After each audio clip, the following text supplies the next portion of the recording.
Hai para najis, balik lagi di Gay Village.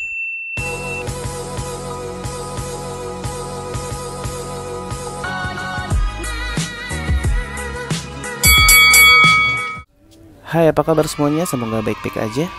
Jadi di video kali ini gue pengen ngebahas tentang gay killer atau seorang pembunuh LGBT ya, yang berasal dari daerah Lampung. Jadi kasus ini ada di daerah Lampung ya.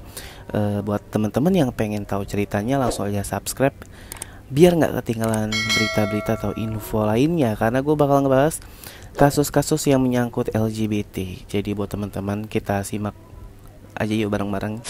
Nah, sang korban adalah Dede Saputra yang bekerja sebagai guru honorer ya. Jadi si Dede ini kerjaannya guru honorer bersama istrinya, dan dia juga pemilik konter. Jadi si Dede ini punya usaha nih, usaha konter namanya Dede Shell. Jadi guru honorer juga dan punya konter juga. Dan sang pelaku ini ada dua orang, yaitu kita sebut aja SA dan AL. Jadi SA ini yang berumur 34 tahun dan AL ini masih muda, 24 tahun. Sedangkan korban si Dede ini 32 tahun. Si Dede ini terkenal pendiam dan tidak ada musuh, kata keluarganya, karena dia orangnya tuh nggak pernah nyari ribut, nggak ada masalah sama orang. Jadi ini keluarganya tuh nggak menyangka bahwa ternyata Dede tuh menghembuskan nafas terakhirnya dengan cara seperti ini. Jadi tuh ya namanya gender ya, orientasi seksual orang kan nggak ada yang mungkin mengaku ya. Jadi ternyata si Dede ini juga biseksual. Mungkin biseksual ya karena kan, atau seorang gay yang udah tobat gitu. Jadi kita sebut aja nih pelaku utamanya itu SA. Jadi SA ini katanya sih pernah bekerja bareng gitu di konternya si Dede nih. Jadi si SA ini yang berumur 34 tahun itu katanya tuh pernah bekerja sama Dede gitu. Dan katanya sih si SA ini tuh sempat ke gap ya, jadi maling gitu. Dia tuh maling di konternya si Dede, jadi makanya tuh dia diberhentikan. Sedangkan AL ini juga baru kenal gitu. Jadi posisinya katanya sih baru kenal gitu si Dede sama si AL. Tapi ternyata juga tuh katanya memang si Dede ini tuh suka membayar, maksudnya membayar membayar jasa ya, Wan Najils. Jadi si Dede ini tuh menjanjikan gitu, jika setelah berhubungan intim Dede tuh bakal ngasih duit, intinya tuh gitu. Dan gue nggak tahu ya si SA dan si AL ini memang dasarnya hombreng apa misalkan dia normal, gue nggak tahu ya. Yang di sini yang di gue baca memang mereka tuh terlibat cinta segitiga. Cinta segitiga bukan segitiga ya, segitiga ya. Jadi mereka ini tuh terlibat cinta segitiga. Jadi banyak banget, ada dua faktor yang bikin gue tuh masih bingung kasus ini, karena dua penjelasan ini sinkron ya gitu. Jadi gue kasih tahu ya, yang pertama gitu. Gue bakal kasih tahu gitu dua kemungkinan gitu. Ini kasusnya soalnya ada dua macam ya kronologinya. Nah, jadi kronologi yang pertama itu katanya tuh di tahun 2019 nih, si SA nih mengenal si Dede ini waktu di lapangan futsal. Jadi si Dede ini kan sering banget nih ke lapangan futsal, berhubung temennya si Dede ini, si korban itu yang punya futsal itu. Jadi mereka berkenalan di situ, kenal-kenalan. Jadi makin lama makin deket nih. Ya si Dede katanya tuh ngajakin pacaran, tapi si SA sempat menolak. Tapi katanya kan si Dede menjanjikan kalau main dikasih duit, jadi dia mau nih untuk pecongan nih, pacaran sama si Dede. Ini kronologi yang pertama ya. Yang kedua itu katanya memang SA ini pernah bekerja di tempatnya Dede yang tadi gue bilang, dan dia tuh sempat ke gap maling, makanya dia tuh didepak gitu dari konter itu. Nah setelah Dede menikah, dan memutuskan untuk berhijrah gitu, katanya si SA ini sakit hati, kayak masih cinta, masih bucin aja. Dia tuh dia masih cinta sama si Dede ini. Jadi dia kayak nggak terima. Dia ada foto di sini waktu pernikahan si almarhum, dan di situ ada si SA. Jadi ini sosok SA, dan itu caption mungkin dari orang yang status WA kali ya, yang mengenal. Dan juga ada cuitan dari salah satu tangganya yang gue baca, katanya memang dia tuh pasangan cong ya, pasangan homo, tapi si SA ini kayak nggak terima semenjak Dede menikah, dia tuh kayak masih cinta gitu. Dan kata cuitan itu juga, AL ini pacar barunya SA. Gue nggak ngerti ya di sini, tapi katanya si AL juga pernah namanya dibayar gitu sama si Dede. Jadi memang banyak faktor ya. Tapi kalau gue menanggapinya kayaknya sih si SA ini memang dulu mantanan kali ya sama si Dede. Terus nggak terima nih Dede nikah gitu. Masih cinta, akhirnya dia pacaran sama AL dan memutuskan untuk berencana membunuh si Dede. Kalau kata gue sih gitu. Tapi dari yang gue dapat juga infonya katanya si AL ini apa kayak semacam sakit hati juga sama si SA karena dia pernah dijanjiin uang 500.000 tapi dibayar 300. Dede itu begitu mulu suka ingkar janji. Intinya permasalahan uang ya, uang dan eh apa ya, nggak dibayar ya, tunai gitu, Najils. Nah jadi tuh mereka kan berdua nih kayak katanya si SA ini mengontak si AL ya. Jadi bercerita tentang si Dede ini tuh nggak pernah konsisten gitu ngebayarnya. Janji gope dikasih 300. Akhirnya nih mereka kan sama-sama sakit hati terhadap Dede.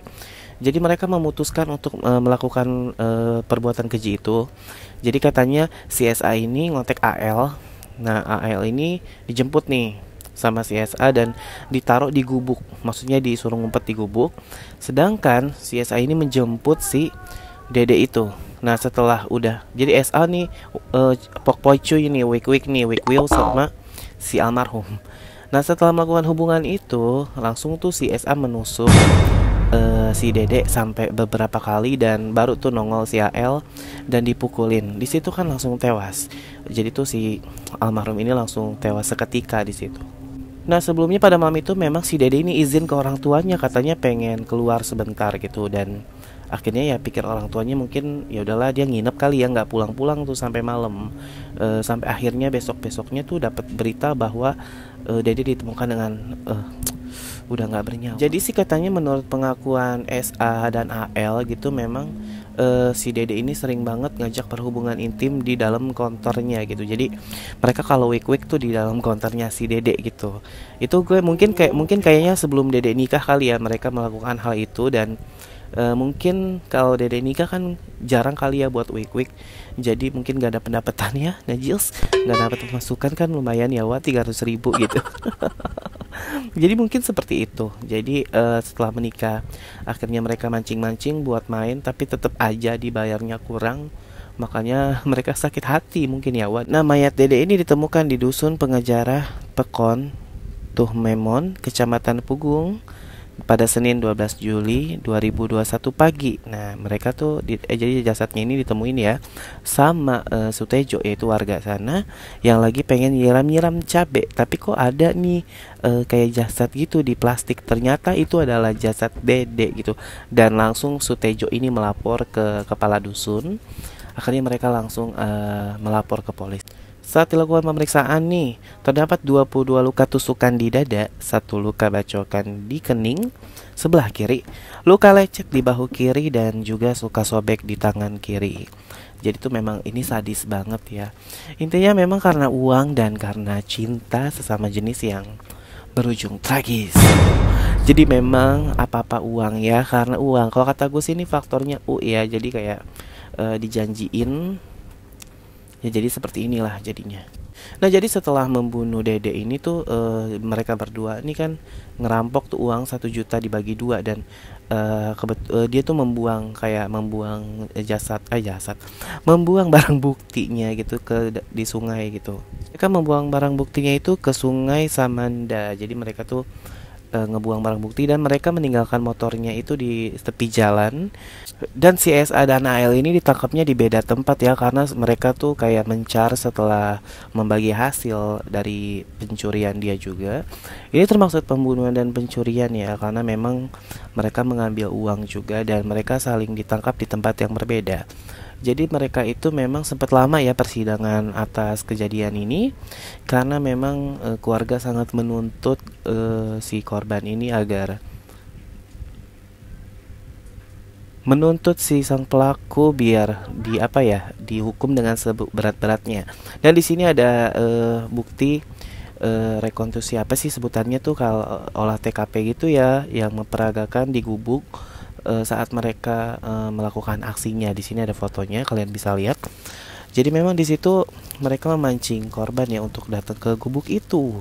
Dan mereka memang mengaku ke polisi kalau mereka berdua itu sakit hati karena si korban ini selalu menjanji-janjikan gitu untuk memberi uang.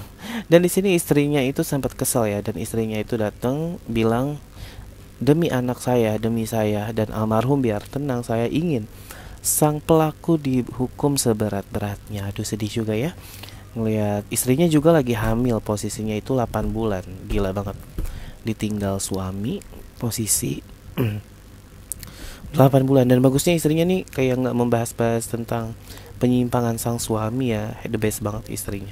Mungkin saking dedek dikenal dengan orang baik ya, jadi banyak banget yang ngepost di Facebook gitu ya, seperti ini contohnya, menunjukkan wajah-wajah dari sang pelaku yang banyak bilang memang tuh mereka bertiga saling kenal. Dan ada beberapa orang yang tahu katanya memang mereka tuh pada si almarhum sama si SA ini pasangan sama jenis gitu loh.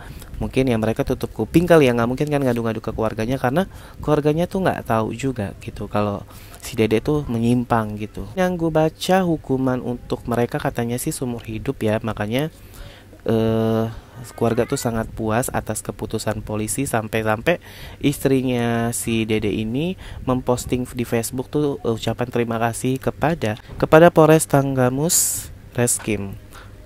Jadi mereka tuh sorry buat misalkan infonya kurang lengkap, kalian bisa komen di bawah. Kira-kira ada gak nih yang terlewat, bisa sharing di bawah biar yang nonton bisa tahu kronologi yang lain yang gue nggak tahu tuh apa. Coba komen di bawah ya, bantu biar takutnya gue ada salah-salah gitu, karena yang gue baca itu memang hal-halnya seperti ini gitu kronologinya. Dan di sini gue nggak menyalahkan sang korban juga, maaf, dan nggak menyalahkan sang pelaku juga gitu, karena tidak ada api tidak ada api jika tidak ada korek Najils gimana sih pokoknya gitu, nggak bakal ada api jika nggak ada yang nyalahin. Intinya gini, gue sih ini just opini ya, kalau kata gue sih memang mungkin ini salahnya tuh dari sang pelaku ya. Pelaku ini si SA ini sakit hati karena dia ditinggal nikah gitu, dan juga mungkin dengan bayaran yang kurang. Tapi gue anehnya gini, kenapa si korban ini mau gitu?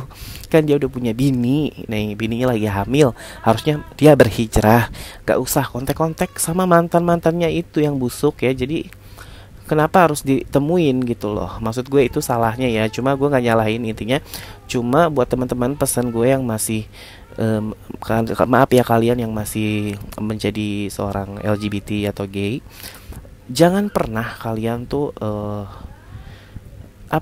memutar diri untuk kembali kontak gitu sama orang-orang gay gitu lah, atau mantan kalian yang gay, karena apalagi menjanjikan uang gitu. Kita nggak tahu SA dan AL ini tuh memang tadinya menyimpang atau memang dia normal tapi diiming-imingin uang ya. Gue nggak tahu, karena si AL ini muda banget kalau kata gue.